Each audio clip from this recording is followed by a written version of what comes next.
¿Cómo les va? Muy buenos días. Esta es la primera mañana. Estamos comenzando en DTV y estamos enseguida con ella, con Laura Serra, con el señor Mauricio Cantando. Recién hablábamos con Cantando que después de una semana de mucha intensidad como la pasada, generalmente vienen días un poco más calmos. Yo le estaba preguntando recién a ambos, porque había escuchado un dato de que tal vez había un nuevo DNU para la cuestión previsional. Recordamos que ahí la cuestión es la siguiente. Habría o hay acuerdos en que hay que mejorar la situación de los pasivos de inmediato, pero también hay acuerdo con que la actualización tiene que ser por el IPC, por inflación, pero no hay coincidencia en cuanto a tiene que ser el resarcimiento por lo perdido en diciembre.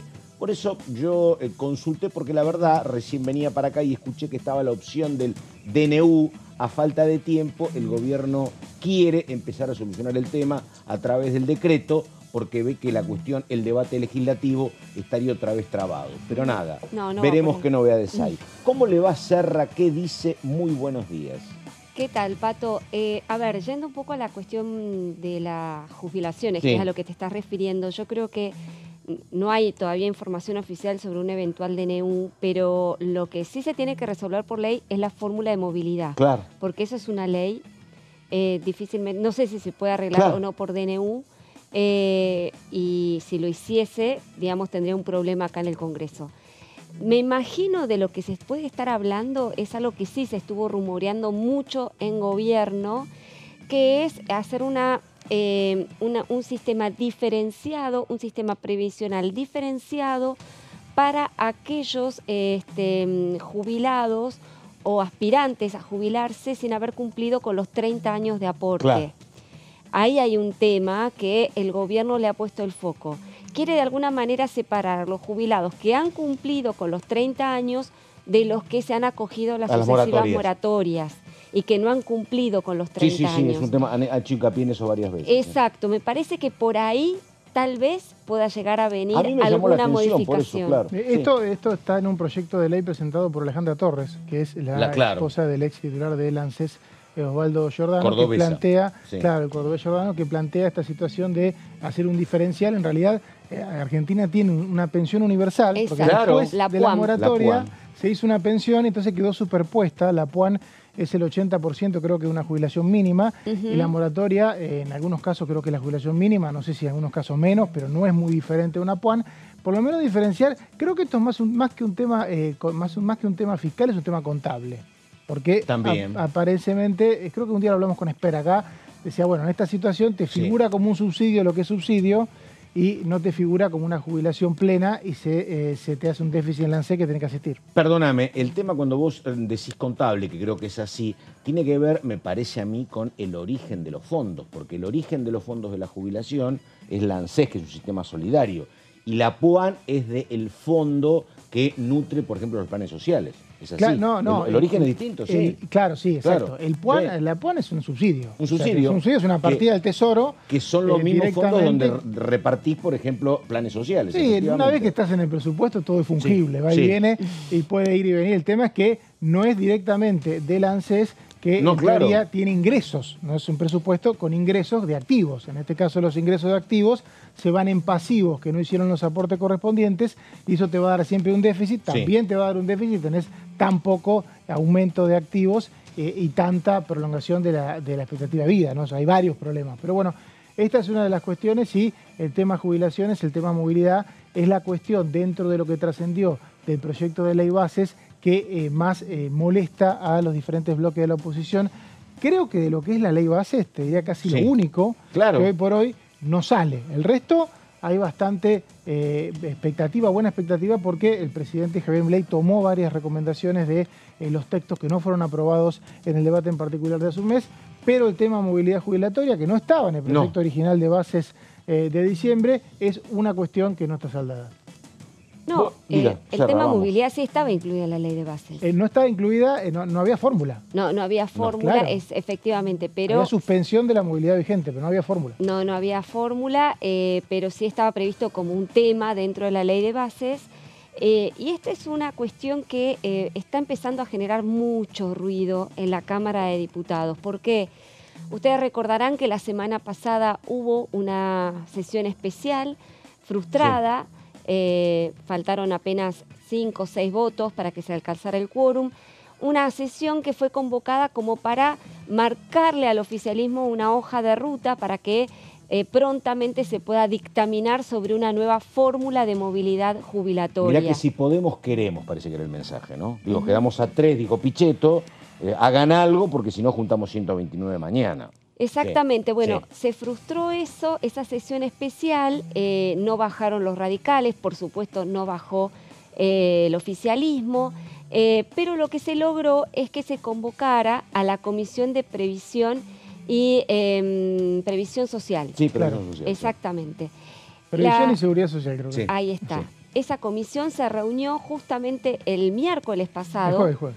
o el jueves pasado, y bueno, desde la oposición, me estoy refiriendo a la coalición cívica y a otros actores de la oposición, también Unión por la Patria, reclamaron el tratamiento urgente de esta fórmula de movilidad. ¿Por qué un tratamiento urgente? Porque cada día que pasa, cada jubilado pierde cada vez más poder adquisitivo en sus ingresos. De hecho, creo que ya está calculado, en este trimestre nada más, los jubilados, los que no cobran la mínima, ya perdieron alrededor del 40% aproximadamente de sus ingresos en términos reales, con lo cual es una complicación. Se esperaba que esta semana se convocara a la Comisión de Previsión, comisión que todavía no tiene una presidencia definida. Y hasta ahora no ha sido convocada. Y la novedad... Es un mal dato, me parece, no sé qué. Digo, pero que no lo hayan convocado, ¿es un dato dilatorio? Podría suceder hoy, pero todavía no está conformado por el dato saliente, Pato, que es el que hay que tener en cuenta, es que ya el presidente de la Comisión de Presupuesto, que es la comisión que debe, con la de Previsión, trabajar esta nueva fórmula, ha dicho que recién después de Semana Santa va a empezar el tratamiento en comisión de una nueva fórmula de movilidad. Si hacemos cálculos y si uno más o menos, conociendo los tiempos legislativos, puede empezar a prever, no antes de fines de abril, con buen viento, podríamos tener una ley. Sí. Estamos hablando de que en el Senado, con el tema de los 2 tercios, tenés siempre 10 días. Y por lo tanto, sí. Y el problema acá es el empalme, ¿no? Porque ¿cómo haces un empalme retroactivo a enero, que hoy por hoy la fórmula que propone el gobierno no lo tiene una compensación que es la mitad de la inflación de enero, y si seguís pasando los meses, ¿cómo haces para el empalme? No, pero además, en lo que decía Laura, que obviamente los más perjudicados son aquellos que no cobran la mínima, son los que más se le ha licuado el salario, tenés en paralelo que gran parte de esos jubilados, porque tienen un ingreso un poquitito más significativo, tenían medicina prepaga. Y la medicina prepaga justamente no es que se ha quedado congelada, ha duplicado sus costos. Entonces, eso es lo que le pasa a muchos jubilados que cobraba 700, 800 mil pesos en diciembre con una prepaga de 150. Siguen cobrando lo mismo y la prepaga se le triplicó, duplicó. Ni que hablar todo lo que forma parte de la canasta de los jubilados. Y medicamentos. Que tiene que ver con medicamentos y alimentos, ¿no es cierto? Cuando también asistencia, todo tipo de asistencia, etcétera. Con lo cual estamos acá ante un momento, una situación compleja, por cuanto vamos a pasar todas estas semanas, o por lo menos hasta que venga Semana Santa, por lo menos 3 semanas, sin tratamiento de esta cuestión, con la perspectiva de que recién a fines de abril o mayo, con buen viento, pueda alumbrar una nueva ley. No sin conflicto, como decía Mauricio, porque no hay consenso con el oficialismo. ¿Por qué no hay consenso con el oficialismo? Porque el oficialismo sabe que si tiene que compensar lo que han perdido los jubilados en este último tiempo, bueno, es un agujero fiscal totalmente. inmenso. Bueno, la gran aspiración del Ejecutivo es que haya en el mes de marzo o tal vez en abril inflación de un dígito. Un dígito son 9 puntos. Sí, pero acá estamos hablando de lo que ya se perdió. Y sí, claro, lo que se perdió. El problema con las jubilaciones es que lo que perdés, de hecho, si vos tenés una fórmula que indexás a inflación mes a mes, que es lo que se está planteando, nunca vas a recuperar lo que perdiste de una inflación pasada, claro. ¿no? Porque claramente siempre vas a estar recuperando la inflación del mes inmediatamente anterior o 2 meses anteriores. Y te estás comiendo la de este mes. Si te comiste un menos, no lo recuperás nunca más, no hay forma. Por eso es tan fuerte la discusión del empalme. A mí se me hace difícil que este debate pueda ser incorporado en la ley bases, porque creo que no hay acuerdo y que el gobierno hoy por hoy está en una condición similar a la que estaba, recordás, con el tema de retenciones, que finalmente optó por sacarlo del capítulo de la ley bases para poder tener la posibilidad de tener a aprobar el resto, ¿no? Y creo también que así como Milei tomó en cuenta casi todos los planteos que le hicieron sobre el texto original de la ley bases, este tema tarde o temprano lo va a tener que tomar en cuenta y tener que hacer alguna negociación, ¿no? Sí. Declaraciones de Martín Menem, que dijo que me parece que es algo que refleja bastante bien lo que está pasando en la Cámara, por lo menos ahora. Dice que no hay número suficiente ni para aprobar ni para rechazar el DNU. Repito, definiciones del presidente de la Cámara de Diputados, Martín Menem. Serra, a ver, Fonit. ¿Y qué pasa con el Fonit? Bueno, ustedes recordarán que había una sesión especial, vamos a las primeras placas. A ver, no, tiene que ser más adelante, chicos. A ver. Había una sesión especial convocada para el martes, para hoy concretamente, convocada por la diputada Margarita Stolbizer, que proponía justamente tratar en sesión especial la cuestión del Fondo de Incentivo Docente. A ver, ¿qué es el Fondo de Incentivo Docente? Es un fondo, ahora lo vamos a explicar en las placas, pero concretamente era una ayuda de la Nación para recomponer el salario en todo el país de los docentes y mantener de alguna manera cierto equilibrio entre las distintas partidas. A ver, ¿qué pasó con esta sesión especial? Esta sesión especial finalmente se cayó, se suspendió. ¿Por qué? Porque hubo una promesa por parte del Poder Ejecutivo, mejor dicho, de la presidencia de la Cámara de Diputados de Martín Menem, de que están por conformarse las distintas comisiones. Recordemos que hasta ahora hay muy poquitas comisiones conformadas y constituidas, faltan muchas, entre ellas la de educación. Justamente con esta promesa de que se va a constituir la comisión de educación es que la diputada Margarita Stolbizer y todo el bloque de Hacemos Coalición Federal decidieron suspender esta sesión especial que estaba prevista para hoy justamente a las 12. Seguimos adelante con las placas, por favor. Bueno, esto es justamente el mensaje que les trasladó Martín Menem a todos los presidentes de bloque, la inminente conformación de las comisiones, entre ellas la de educación. Vamos a ver cómo son los tiempos inminentes del presidente, porque hemos visto que hasta ahora se han tomado bastante su tiempo para conformar comisiones, pero bueno, veremos si en esta semana se termina de constituir por lo menos las más importantes. Seguimos adelante. ¿Qué es el FONID? El FONID se creó por ley en 1999, fines del menemismo, durante una protesta docente frente al Congreso.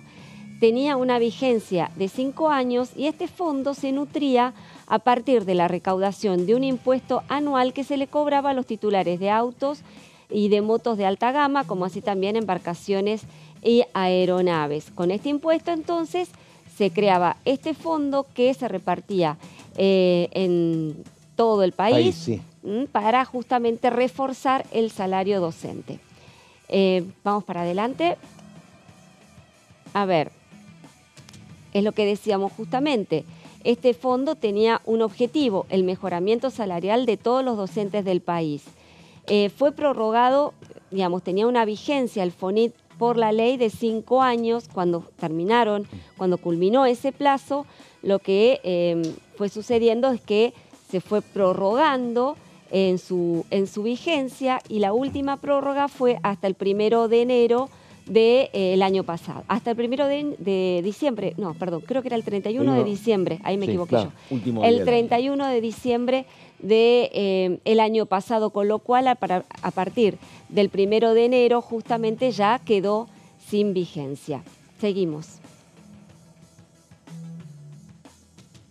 A ver. Bueno, justamente cuando se venció el plazo, se dieron sucesivas prórrogas a través del presupuesto, los distintos presupuestos o por decreto. Y es ahí donde está planteado la discusión, porque hay muchos que sostienen, muchos legisladores y gobernadores que sostienen de que justamente al haber sido prorrogado su vigencia por presupuesto, es que el FONID este año tiene recursos, porque estaba contemplado en el presupuesto 2023, entonces están los recursos como para ser distribuidos entre las provincias, pero lamentablemente el gobierno ha decidido terminar con el reparto. Que depende de la provincia, pero promedio es entre el 10-15% del salario de cada maestro en todo el país. O sea, deben ser, ponerle un salario promedio 500.000 pesos, entre 50 y 100.000 pesos. Que no es poca cosa. No, claro, obviamente. Que no es poca cosa, es bastante importante, con lo cual esto es lo que de alguna manera, sobre todo en el inicio de clases, es lo que preocupó muchísimo a la comunidad docente y es lo que motivó a Margarita Stolbizer a pedir esta sesión especial.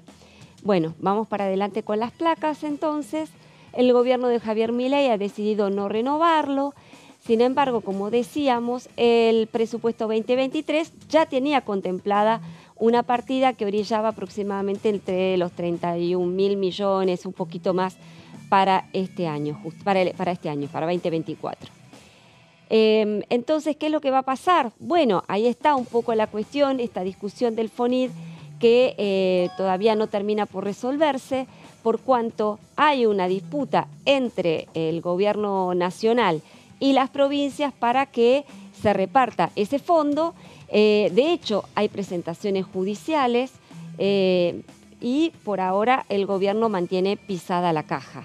Con lo cual, por ahora, esta cuestión sigue sin resolverse. Veremos si en la Comisión de Presupuesto y en la Comisión de Educación, que es la que se va a constituir, se avanza en algún tipo de iniciativa como para prorrogar la vigencia de este fondo. Hay muchísimas iniciativas en ese sentido. La vigencia o el plazo para que sea vigente varía. Hay de 4 o 5 años, depende del autor del proyecto, pero lo cierto es que todos los bloques están propiciando que este fondo de incentivo docente siga vigente. Muy bien, ella es Laura Serra. Enseguida estamos con el señor cantando y viene también el diputado Mirabella, hombre de Unión por la Patria, santafesino, hablando de cuestiones de coyuntura. La otra cuestión que a mí me parece que no son, le voy a preguntar a mis compañeros y compañeras, creo que no son gestiones excluyentes, pero está claro que el gobierno quiere avanzar para firmar el Acuerdo de Mayo.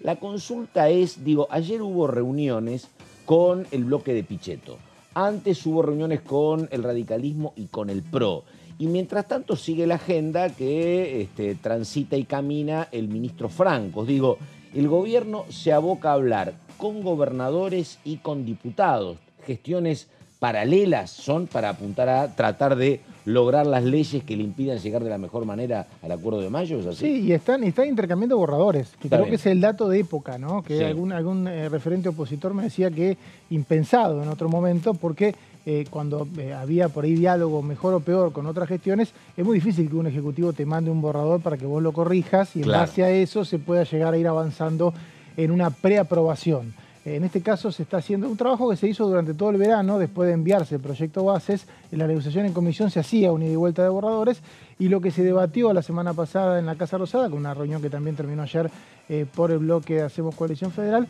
es cuáles de los temas que están incluidos en esta versión de la ley bases pueden pasar, cuáles faltan corregir y también del consenso fiscal, donde ahí está el tema del impuesto a las ganancias, que es la otra cuestión que también hace mucho ruido, ya no solo a legisladores, sino también a los gobernadores.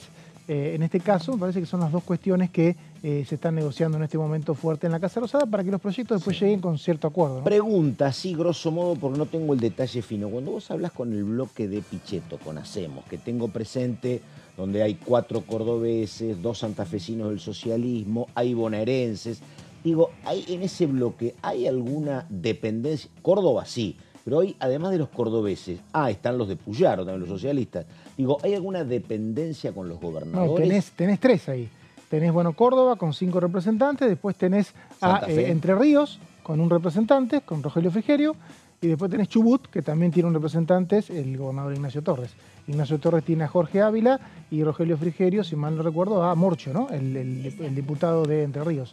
O sea que ahí tenés 3 provincias, 3/4, porque el socialismo, si bien es socio de Puyaro, se mueve con cierta autonomía. No me deja mentir, Laura. Claro. Es que digo, a ver, estoy pensando en otros momentos de la historia, pero me parece que en otras circunstancias se arreglaba con los jefes de bloque y no sé si tenían tanto peso los gobernas o gobernadores, ¿no?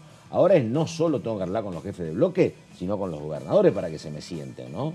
Creo que es una característica de este tiempo, ¿no? Es una época más dinámica donde todos intervienen de una u otra forma. Creo que los gobernadores, otra vez hice un punteo de cuánta influencia tenían los gobernadores, y claro, decir que podés sacar una ley sin los gobernadores es muy difícil. Es muy difícil. Sobre todo en el Senado. Y acá tampoco. No, pero digamos, en cuanto a peso específico, evidentemente en el Senado es donde mayor peso específico tienen los gobernadores. En diputados, si bien lo tienen, y comparto con lo que vos decís, hoy las puertas de negociación deben ser en otro momento no eran, ¿no? Claro, no tenés que hablar tanto con los sin techo, ¿no? Claro. Los sin techo, que es de alguna manera un modismo que hemos acuñado aquí para aquellos legisladores que hoy no responden a un gobernador. Espínola, por ejemplo, en Corrientes, ¿no? Estamos hablando de un senador. El senador, claro, y diputados pasa lo mismo. Exacto, en diputados hay muchísimos diputados que hoy no responden directamente a un gobernador o a un referente territorial. Creo que, por supuesto, tienen peso, pero no del tipo, no tanto como en el Senado. Claro. ¿No? Pero sí tienen pulso. Y hay bloques, por ejemplo, Innovación Federal, con sus, creo que 9... son los provinciales, ¿no? Exacto, 8 miembros que íntegramente responden, y son 8. Con lo cual, ahí tenemos que que hay un bloque. Si te peleas con todos los gobernadores, va a ser muy difícil que llegues a una ley. Exacto. Si estás bien con todos, capaz que no te alcanza o te falta un poquito. Exacto. Y la verdad, porque estoy cobrando por preguntar. Y la pregunta es... No, la consulta es esta. Voy a lo siguiente, digo, a ver, porque es cierto lo que dice Martín Menem, que no hay número para derogar o para aprobar el DNU, pero la consulta es esta. ¿Hasta dónde llegaría un núcleo duro de rechazo al gobierno si vos juntás los 99 peronistas, la izquierda, digo, los radicales enojados? Hoy lo escuché a Pablo Blanco, digo, ¿cuántos son los radicales enojados? Son 8, 7, 6... Y de los 34 que tenés acá, según la cuenta que yo hice, no más de 11. No más de 11. O sea que estás ahí, ¿no? Ahí vienen los gobernadores. Ahí justamente ahí exactamente. Vos te das cuenta, vos decís, ¿cómo llegas a 129 para el rechazo a un tema del gobierno? Y tienen que aparecer gobernadores enojados. Claro. Si no hay, que es lo que no pasó en la sesión convocada la semana pasada, donde todos los gobernadores, la mayoría de los gobernadores sacaron a sus diputados del recinto, y aún con gran parte de la oposición no se llegó al quórum. Sí. Bueno, porque digo, ¿cuál es el núcleo duro de la oposición? Cuesta que crezca también, ¿no? Y no tiene líderes por fuera del recinto. Eso también creo que la oposición tiene un problema, que falta de liderazgo y falta de amalgamar las partes en proyectos comunes como para que se coordine una estrategia, ¿no? Las estrategias están siendo muy parlamentaristas porque no hay grandes liderazgos afuera, ¿no? Y además, digo, se empodera, el radicalismo si llegan a armar un bloque de 11 donde no van a acompañar al gobierno siempre. Es un grupo que lo tenés que seducir después, ¿no? Porque si no se cruzan de frente. Como nadie tiene mayoría, todos son seducibles, ¿no? El tema es que esto es dinámico, ¿no? Porque de estos 11 diputados, muchos son parte de aquella experiencia electoral 2021, donde Juntos por el Cambio hizo un buen trabajo provincia por provincia y sacó muchos diputados. Hay que ver si se renueva. Una consulta, porque tiene un discurso a veces cercano al sector libertario, pero era un hombre que hizo campaña con Lustó. ¿Martín Tetaz está dentro de los 11 o no? No, yo no lo tengo. Está bien. Yo lo tengo como un jugador más libre. Yo también, por eso, por lo menos me parece eso. Bueno, vamos con el diputado Mirabella, hombre de la provincia de Santa Fe, que decía lo siguiente. A ver. Hay una situación que viene agudizándose en los últimos años frente a decisiones cada vez más centralistas y unitarias, y donde quedan relegados todos los gobiernos del interior o todo el territorio del interior argentino. En particular Santa Fe es un lugar donde hay un nivel de producción, de trabajo, de esfuerzo muy importante, muy grande. De hecho, las principales cadenas alimenticias como láctea, cárnica, obviamente el sector agrícola. No sé si está todo acá, pero digamos, es muy importante, digamos, ¿no? Industria metalmecánica, un sistema productivo muy diversificado, porque desde el sector metalmecánico mucho que está ligado al sector agroindustrial, o maquinaria agrícola o equipamiento para la industria alimenticia. También hay un sector siderúrgico importante, con malas noticias, porque Asindar acaba de parar sus hornos y parar por un mes. Hay que apagar un horno un mes, Hay que apagar un horno un mes, Con todo lo que sí, en realidad creo que tiene que ver con la situación que vive el mercado interno argentino, y la caída de la actividad económica. De hecho, por ejemplo, acá hay muchas empresas de colchones que venden al mercado interno y algunas de las cuales están pensando en un proceso preventivo de crisis. Colchones. Algo elemental como un colchón. Claro. Pasa que el sector industrial o agroalimentario que le vende exclusivamente al mercado interno está en una situación compleja, porque si hay algo que se derrumbó fue la actividad, el consumo. Entonces, todo el consumo que está ligado a la actividad que provee ese consumo también se cae. Entonces, esta situación genera mucho daño en la economía. La cuestión positiva es que, bueno, el clima y la situación del tiempo, la lluvia, es diametralmente distinta a lo que fue hace un año atrás, que fue una de las sequías más espeluznantes de la historia, ¿no? Desde lo político vivimos una situación bastante particular, no ajena a como lo sentimos en otros momentos. Creo que hay una mirada muy centralista de las decisiones. Yo siempre digo que este país es muy federal para cobrar impuestos y después muy unitario para repartirlos. Hay una tensión muy grande con los recursos públicos y el reparto de los recursos públicos, y hay un debate muy fuerte que tiene que ver con un modelo de desarrollo que necesita la Argentina. Si tenemos un modelo estrictamente fiscal, enfocado exclusivamente en una mirada de lo que pasa con los pasivos remunerados del central, con el contado con liquidación, si le pasamos la deuda del central al tesoro, y en el déficit fiscal, y no tenemos una mirada de desarrollo y una mirada productiva, vamos a entrar en colisión. Y creo que esa mirada de desarrollo y mirada productiva se encuentra en el interior, no se encuentra en Plaza de Mayo. Ahí está el diputado Mirabella, un hombre en su momento muy cercano al gobernador en ese momento de la provincia, Omar Perotti. Estamos en la primera mañana, casi las 11:30, la pausa, ya venimos.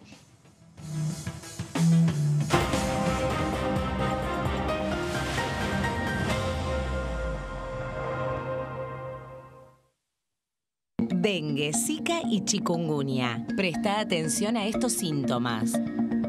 Si tenés fiebre alta, 38 o más, de 2 a 7 días de duración, y dolor de cabeza, en especial detrás de los ojos, muscular y de las articulaciones, diarrea, dolor abdominal, náuseas y o vómitos, malestar general, cansancio, decaimiento, erupción en la piel, sangrado en nariz, encías u otras partes del cuerpo, no te automediques.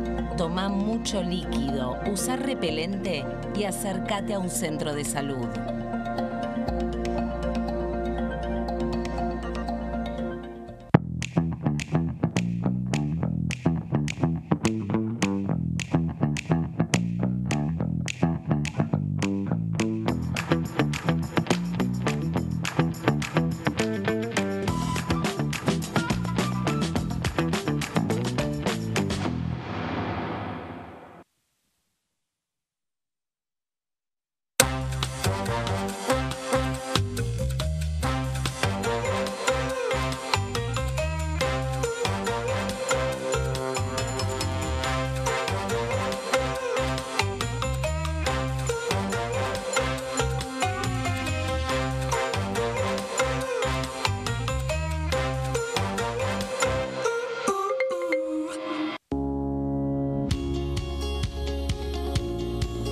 La Cámara de Diputados tiene 257 miembros. Los diputados debaten y sancionan leyes que rigen en todo el territorio nacional. Algunas de las más importantes son el presupuesto de gastos generales del Estado, el Código Civil, el Código Penal, la forma en que se rige el trabajo, las jubilaciones, entre tantas otras. Además, controla y hace un seguimiento de las políticas del Poder Ejecutivo a través de la visita de diferentes funcionarios o el pedido de informes, así como la posibilidad de realizar juicios políticos a los funcionarios. La duración de los mandatos de los diputados es de 4 años y pueden ser reelegidos indefinidamente. Desde el momento en que asumen y hasta el final de su mandato, no pueden ser acusados, interrogados judicialmente, ni molestados por las opiniones o discursos que imitan desempeñando su mandato. Son requisitos para ser diputado tener al menos 25 años, 4 años de ciudadanía argentina y haber nacido en la provincia por la que se postula o haber residido en ella los 2 años precedentes. Se agrupan en bloques que expresan partidos políticos o afinidad ideológica. Existen también los monobloques integrados por un solo diputado.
Cuando un proyecto de ley ingresa a la Cámara de Diputados, ya sea creado por un legislador, enviado por el Poder Ejecutivo o producto de una iniciativa popular, se trata primero en las comisiones correspondientes para luego ser tratado en el recinto por los diputados.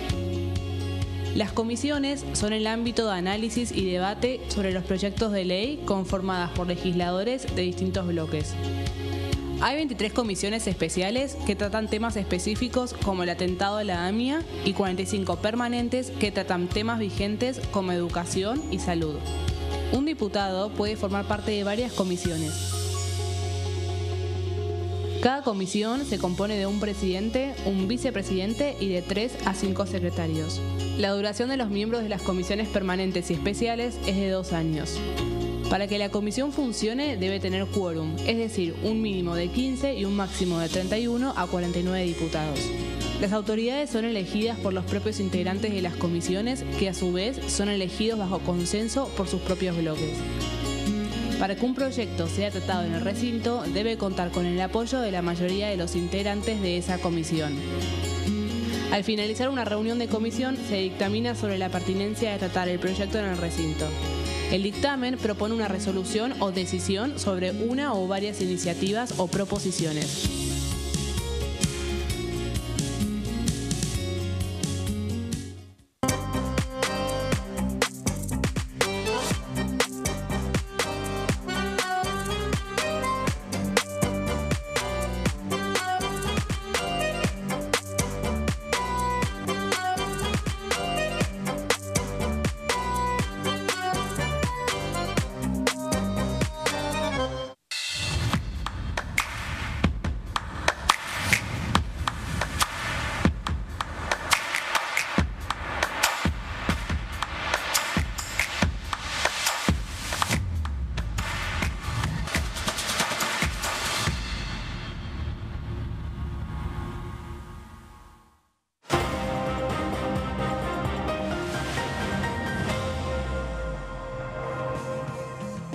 Muy bien, exactamente la hora 11 de la mañana con 35 minutos. Estamos enseguida con el señor Mauricio Cantando y les digo que tenemos más de lo que señalaba recién el diputado Mirabella, hablando sobre los problemas del sector productivo, básicamente en la provincia de Santa Fe. Bueno, el señor Cantando, ¿de qué hablamos? Cantando, Comisión de Relaciones Exteriores y Culto. Sí, está convocada esta comisión, la preside el diputado del PRO, Fernando Iglesias, está convocada para mañana a las 11 de la mañana. Digo está convocada porque es una semana complicada para las comisiones, de tema de... Hay muchos diputados que por ahí no han podido venir, o sea que por ahora está convocada, no tenemos ninguna otra información, y se considerarán acuerdos, convenios y tratados internacionales. Esta es la tarea que tiene la Comisión de Relaciones Exteriores y Culto. Algunos tienen la aprobación del Senado, o sea que tendrían su sanción definitiva, y otros fueron enviados por el Poder Ejecutivo. Recordemos que los convenios, los tratados y los acuerdos internacionales son enviados por el presidente de turno que lo firma y no caducan, no son como los proyectos de ley regulares. Claro. O sea, pueden estar meses, años, y vamos a ver algunas fechas. ¿Los pliegos de los candidatos a embajadores, por ejemplo? No, esto es otra cosa. Está bien. Estos son los acuerdos Acuerdo que firma. y convenio, perdóname. Estos son los acuerdos que firma el país, o sea, sí, Argentina, con otro país o con muchos países, o sea, que son los convenios, y que para que se ratifiquen, o sea, para que el país lo pueda aplicar, o sea, para que el país esté adherido, ya sea a ese tratado bilateral o a ese convenio multilateral, que puede ser la creación de un organismo, por ejemplo, necesitas el respaldo del Congreso. Pueden pasar años, décadas, sin que el Congreso lo ratifique, y ese convenio no sirve. Claro. Mejor dicho, no está terminado el proceso. Vamos a sorprendernos con algunas fechas, y mañana el diputado Iglesias se propuso debatir casi todo lo que tiene pendiente, una buena parte de lo que tiene pendiente, como para que se pueda llegar a Perdóname, llegar en este marco, acordate que el acuerdo, por ejemplo, el convenio del Mercosur con la Unión Europea, por ejemplo, que en su momento se anunció, después tenía que ser ratificado por cada uno de los congresos europeos. Claro. Cosa que no ha terminado nunca. Ese convenio, por ejemplo, Mercosur-Unión Europea, nunca se terminó de aprobar, nunca se terminó de enviar. Porque cada congreso plantea sus reparos particulares. Claro, acá creo que ni siquiera entró, me parece, pero hay un montón que sí entran y muchas veces no son considerados porque... Lo que hacen los espacios políticos es negociar, y si no hay acuerdo no lo aprueban y el convenio queda ahí. Ahora puede venir otra etapa política que considera que ese convenio tiene que reflotarse. Vamos a repasarlo uno por uno porque nos vamos a sorprender con varios temas que son que tienen que ver con la coyuntura más de lo que uno cree, ¿no? Estos son los que fueron pedidos por el Poder Ejecutivo. O sea, en realidad fueron enviados por el Poder Ejecutivo directamente a la Cámara de Diputados. Un convenio multilateral, medidas para prevenir la erosión de bases imponibles. Yo creo que esto va a tener un amplio consenso. Protección para las mujeres en situación de violencia de género en el Mercosur. Estos son los típicos convenios de un organismo que integra al país como el Mercosur para que una situación de una mujer que en un país sea reconocida en otra, ¿no? Ya sea en aspectos... Perdóname, la primera, ¿a qué se refiere? Erosión de bases imponibles, cuando las bases imponibles del 2016. ¿Cuál es la traducción de eso? Lo que es esto es un convenio que se está haciendo a nivel entre diferentes países para evitar que los fondos de los países vayan a paraísos fiscales, básicamente. Entonces, es un tratado para conjugar medidas fiscales que impidan la erosión de las bases fiscales. Esto, ¿cómo se erosiona una base fiscal? Como una empresa, en lugar de tener una sede en un país donde tributa, tiene una sede en un país donde no se tributa. Las mamuscas, por ejemplo. Exactamente. Ese convenio Panamá, es un convenio firmado en el año 2016. Sigamos con los convenios, que dan varios enviados por el Poder Ejecutivo, ¿no? Por ejemplo, otro de Mercosur hablamos de protección de mujeres en situación de violencia de género. También acuerdo con el Consejo Federal Suizo en materia de servicios aéreos regulares. Estos son los típicos tratados bilaterales donde se habilitan espacios aéreos de uno u otro lado, y para eso pensemos un tratado que, como no está ratificado por el Congreso, en este momento no está vigente, que un presidente en algún momento lo cierra, y hasta que un Congreso, o sea, un diseño de Congreso, una configuración de Congreso no lo avala, ese convenio no funciona. Sigamos ahora, creo que ya estamos con los que fueron aprobados por el Senado.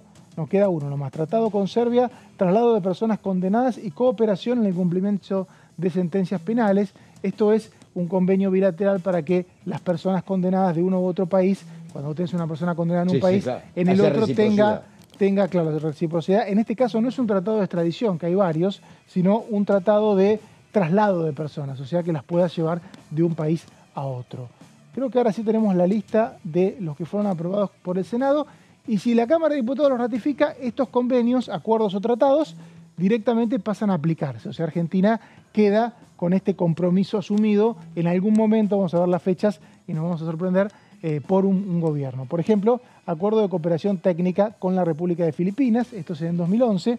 Mercosur, litigar sin gastos, asistencia jurídica gratuita. En el 2000 fue 24. Este convenio. En el 2000 es un convenio que creo que también incluye, aparte de Mercosur, a Bolivia y Chile, lo leí muy por arriba, y establece la posibilidad de tener reconocimiento jurídico. Esto es, que si vas a un país del Mercosur que no es el tuyo, no te cobren gastos jurídicos que no les cobran a los nacionales. En aquel momento, ¿te acordás? Me parece cuando te autorizaron a circular con tu DNI por el Mercosur, me parece. Bueno, ¿no? esos son... Sin el pasaporte. Son parte de acuerdos, sí, claro, de convenios que hubo. Sí. Bueno, en este caso, este convenio no está vigente, al parecer, claro, Argentina. Si no lo ratifica uno de los países que lo firmó, el convenio no está vigente, o sea que hoy si por quiero hoy, empezar un juicio en Uruguay, tengo que pagar. Tenés que pagar lo que... Podés pagar por encima de lo que paga un uruguayo. Claro. Con este acuerdo no. Claro. Sigamos con más acuerdos que mañana se van a tratar. Acuerdo bilateral sobre servicios aéreos con Israel, 2017 se firmó.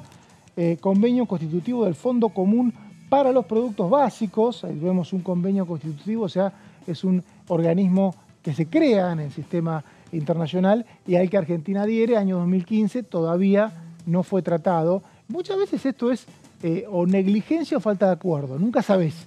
Pero como no caducan los proyectos, quedan ahí dando vueltas. Mañana el diputado Iglesias los va a reflotar. Perdóname una consulta, ¿cómo quedó el ex titular de la comisión? ¿Tendrá lugar ahí, Valdés, o no? En la comisión. Creo que sí. Me parece que quedaba Céfalo la vicepresidencia. Por eso. Sí, y la vicepresidencia correspondía a Unión por la Patria, claro, y quedó Céfalo, o sea que quizá mañana también se pueda cubrir, claro, esa vicepresidencia. Claro. A ver. Sigamos con más acuerdos que se van a tratar mañana. Otro con Serbia sobre cooperación en áreas de cultura y educación. Convenio sobre cobro internacional de alimentos para los niños y otros miembros de la familia. Esto es un convenio de La Haya donde en realidad son convenios donde los países se comprometen a tener un trato, en este caso diferencial, en lo que es garantía de alimentos a los menores, ¿no? Esto es un convenio, digamos, que firmó Argentina en el año 2017, en 2007, perdón, y claramente quedó acá dando vuelta porque no creo que haya unas voces en contra de esta situación. Sigamos con más convenios, tratados y acuerdos. Esto es un convenio internacional del aceite de oliva y de las aceitunas de mesa, firmado en 2015. Atención con esto.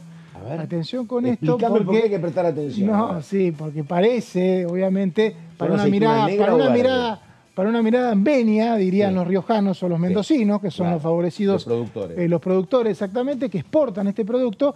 Es muy interesante este convenio porque establece los rasgos físico-químicos que tiene que tener la aceituna y el aceite de oliva. ¿Qué pasa? Esos rasgos son los que van a permitir vender, claro, exportar y tener divisas.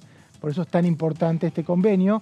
Hay que ver por qué estos años no se trató, pero se me ocurre que no va a ser un debate tranquilo. O hay acuerdo y pasa, o si hay cualquier cuestión que sea observable por parte de las zonas productoras, ya sea La Rioja, de las aceitunas y el aceite de oliva, las zonas productoras de vino también. Como es la que te habilita, no la exportación, claro. Y yo creo que si vos adherís a un convenio donde te comprometés a tener ciertos estándares de calidad y después no lo cumplís, después no podés exportar.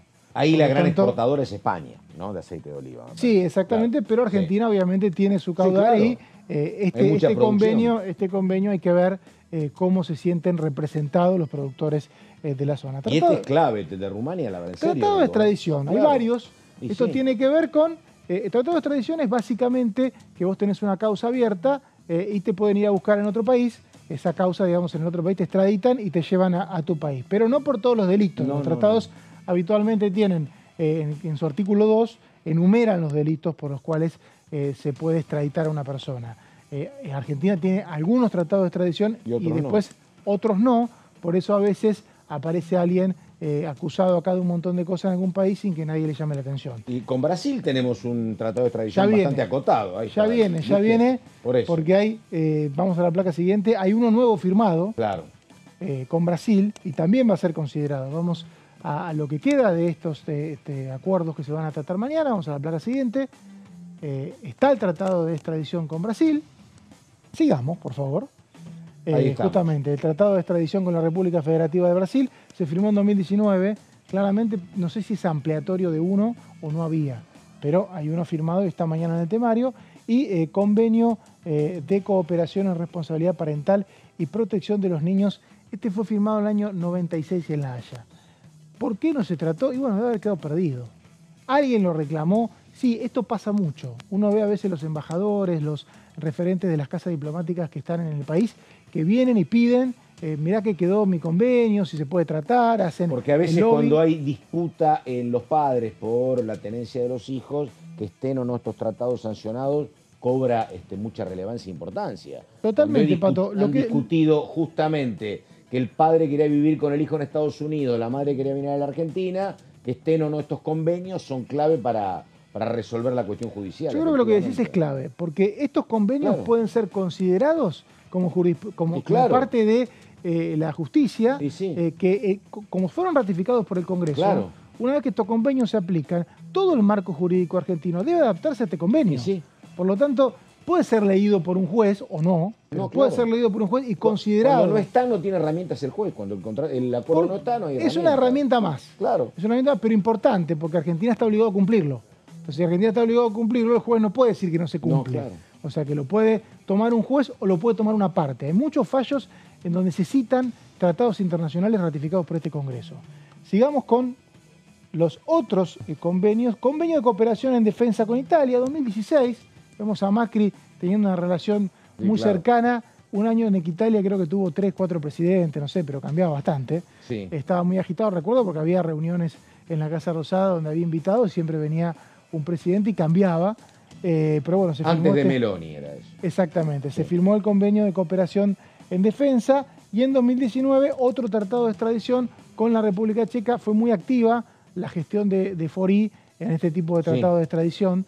Conocía el ambiente, conocía lo que es también el protocolo y claramente aceleró bastante estos temas. Convenio de seguridad social, estos son los últimos dos, con la República de Corea en 2018 y otro acuerdo sobre servicios aéreos, en este caso con el Reino de Países Bajos para poder usar los espacios aéreos mutuos. Fue firmado en 2017 y se tratará mañana desde las 11 en la Comisión de Relaciones Exteriores y Culto. Bueno, muy bien, impecable el trabajo del señor Mauricio Cantando con todos estos convenios o acuerdos que habrá que ver el destino que tienen. En un ratito estamos con otra vez la palabra del diputado Mirabella. En un ratito que recordamos, habló ayer con el señor Embón de lo que estaba pasando con el tema productivo en la provincia de Santa Fe, contrarrestando, me parece, Mirabella, hablando de la economía real y de los problemas que tienen, de lo que está pasando acá en el mundo financiero, donde a partir de algunos datos, bueno, el sector te dice que están viviendo un muy buen momento y que no solo es un veranito, sino que se están sentando las bases, dicen ellos, para que la cuestión financiera esté funcionando bien a partir de la gestión de Javier Milei. Bueno, estamos nosotros entonces con el resumen de lo más importante.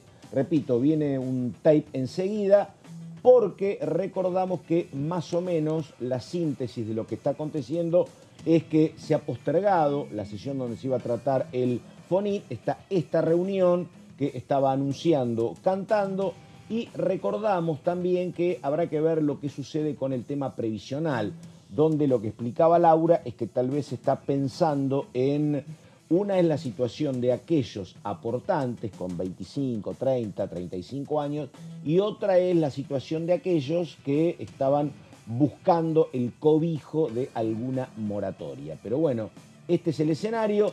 Y la otra consulta que me queda es, hubo reuniones ya del Ejecutivo con primero el PRO, con la Unión Cívica Radical y con Pichetto. ¿Esto se agota acá o puede ser que quede alguien más pasando por las oficinas del Ejecutivo? Que se agota acá. Bueno, faltarían obviamente los partidos provinciales, pero como hay diálogo con gobernadores, tal vez ahí directamente el diálogo sea con los jefes de esos diputados, pero me parece que no queda un espectro en donde pueda negociar el gobierno por fuera de los espacios que ya visitaron la Casa Rosada, ¿no? Es que me parece que entre esto y los diálogos con los gobernadores, más lo que dijo Martín Menem, están tratando de lograr lo que pretendían, ¿no? Digo, si tuvimos un porrazo con la sanción en el Senado del voto en contra, bueno, ahora establecemos un status quo donde ellos no pueden avanzar, no lo pueden rechazar, y nosotros nos conformamos con que no se trate el tema, me parece. Sí, ¿no? Si no se trata, el decreto sigue vigente, sí. Y si se trata y se rechaza, el decreto se deroga por completo. Por lo tanto, sí, claro. Ahora está pasando algo muy interesante, ¿no? En todas las reuniones que ha mantenido Francos con los líderes parlamentarios, prácticamente todos le han marcado a Francos que frente a la eventualidad de un rechazo en diputados, que hoy no parece pronto, pero ante una eventualidad de que eso suceda, lo mejor sería replicar e ir trabajando algunos capítulos por ley. Claro. Es decir, convertir algunos capítulos en leyes espejo para ir, por lo menos, salvándolos. El primer pedido de hace mucho de la oposición, ¿no? Dale. Sí. Bueno, de alguna manera, entonces, replicar los capítulos en leyes espejo. No está teniendo demasiado eco esta perspectiva. Al parecer, Milei lo que quiere es defender el DNU a capa y espada. Aún así, el bloque del PRO viene presentando en estas últimas horas distintos proyectos de ley que tienen que ver justamente con capítulos que ellos consideran imprescindibles del DNU y que lo quieren salvaguardar de una eventual volteada. Entre ellos, por ejemplo, la derogación de la ley de alquileres, esa es una, la quieren justamente replicar por ley. Y también tiene que ver con la reforma laboral. La reforma laboral que hoy está judicializada, que hoy no está teniendo efecto y que llamativamente a mí, la verdad, me llama la atención, ¿no? Si hay una masa importante de diputados y de senadores, pero detengámonos en diputados, dispuestos a apoyar una reforma laboral, ¿qué está esperando el gobierno para mandarla por ley? Perdóname, hubo hasta señales del propio kirchnerismo a favor de la reforma laboral. Absolutamente. Entonces, no se puede entender por qué, están esperando una resolución de la justicia que puede tardar mucho tiempo, cuando una reforma laboral para la dinámica económica que quiere instrumentar Milei, ¿no? Eso no debe ser no lo están porque, presentando. Como vos decís, el gobierno prefiere la herramienta del DNU. El problema es que está parado. Claro, el problema es que si vos me decís, está el DNU y está vigente el DNU, pero ese capítulo hoy está frenado por la justicia. O sea, sería una señal más que saludable que el gobierno o bien el oficialismo libertario, avanzara con una reforma laboral acá. Un temor lógico a que, si nos ponemos a discutir el tema previsional o el tema laboral, por ejemplo, no vaya a ser que haya algún inconveniente en diputados y terminemos votando la derogación del DNU. Digo, no tiene nada que ver, Pato. Si vos presentás un proyecto de ley, agarrás el capítulo laboral, lo copias, haces proyecto de ley, reforma laboral, tal como viene el DNU, hoy todos los bloques dialoguistas te lo están votando. Y no están los votos para derogar el DNU, no se va a derogar. Ni en esa ni en otras circunstancias. Bueno, a lo mejor otra explicación que hay para lo que dice Laura es lo que ha sucedido con el secretario de Trabajo, que era Yacine. Digo, se acaba de ir ahora, acaba de llegar un nuevo secretario de Trabajo. Si yo no me equivoco, antes de Yacine había estado otro, Pitró, me parece. Yo coincido con Laura que a lo mejor no tenés una cabeza en trabajo que se haga cargo de decir, este es el proyecto del Ejecutivo. Yo coincido con Laura que por ahí no quieren alterar su propia hoja de ruta. Claro. Y por ahí no comprenden de que puede llegar a ser inclusive más sólido este y otros temas, porque también está el tema de educación esencial, por ejemplo, que restringe las huelgas en los colegios como están restringidas ya en los hospitales. Es un proyecto de Alejandro Finocchiaro. Son cuestiones que van a ser mucho más sólidas si y que eso no está incluido, creo que no está incluido en la ley de bases nueva. No. Porque eso estaba en la ley de bases original y que en la versión que está trascendiendo, recordemos, todavía no entró la nueva ley de bases. No entró. No, Oyola. Entonces, la ley base lo que está trascendiendo es que no está la declaración de la educación como servicio esencial. Por eso es que también los diputados del PRO pretenden, igual que el tema de la derogación de las jubilaciones de privilegio para el presidente y la vice, tampoco está la versión acotada. Tampoco hay fecha para la presentación de la nueva ley. O sea, con lo cual estamos terminando un trimestre, hay que decirlo con todas las letras, sin una sola ley aprobada. Milei está terminando sus primeros 100 días, creo que con una sola ley, creo que tiene que ver con una que aprobó el Senado. El tema del lavado fue sancionado en el Senado. Exacto. Esa sería la única. Es un proyecto que se aprobó el año pasado, en mayo acá, y se sancionó en la última. O sea que tampoco es una ley propia. No. Perdóname, y enviar, digo, y con esto terminamos, enviar por separado la ley de reforma laboral, sería como reconocer, bueno, vos algo dijiste, de que el paquete del DNU es inviable. ¿Será por eso que no la mandan? No, pero Pato, no, Pato, no. Porque el DNU tiene 360 artículos. Coincido. Dentro del DNU está el paquete laboral. Sí. Y no es que el DNU sea reconocer que sea inviable. El problema es que la justicia... Ya te lo rechazó. Claro. Ya te lo rechazó. Claro, entonces, si vos querés dar un golpe de efecto... Mándalo por ley. Un golpe de efecto doble, político y judicial, mándalo por ley. Tenemos que terminar. Faltan apenas un par de minutos para el mediodía. Enseguida el señor Horacio Embón. Hasta aquí llegamos. Señor Cantando. Muchas abrazo, gracias. Nos estamos viendo. Ella es Laura Serra. Laurita, hasta cualquier momento. Un placer. Nada más. Gracias. Buenos días.